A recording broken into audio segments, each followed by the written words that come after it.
ድንግል ማርያም ሆይ ያዕቆብ በፍኖተ ሎዛ በወርቅ መሰላል ሁሉ አምሳል እንዳየሽ ሁሉ ለኔም የሕይወት መሸጋገሪያ ድልድይና ምርኩዜ ነሽና ስለዚህም በፍርድ ቀን ዋስ ጠበቃ ትሆኚኝ ዘንድ እማልድሻለሁ።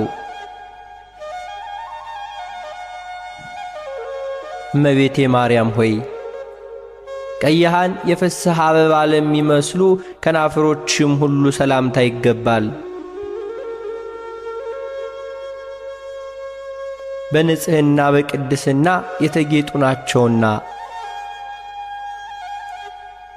ድንግል ሆይ የእውነተኛ ብርሃን መውጫ የምስራቅ ደጃፍ ነሽና ከለቅሶ ከሐዘን ፈጽመሽ አድኝኝ፣ የልቤ ሐዘን ብዙ ነውና።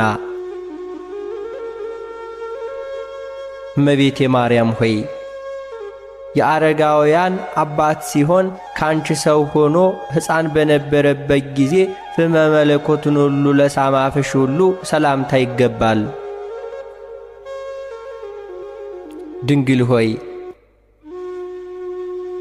እንደ ንጹሕ ዕጣን ማዛ ያለሽ ነሽና የበደል ኀፍረት ፊቴ በተከናነበ ጊዜ እናቴ ሆይ በደሌን አጥፊልኝ፣ ታረጋግኝ ዘንድ ሁሉ ፈጥነሽ ድረሽልኝ።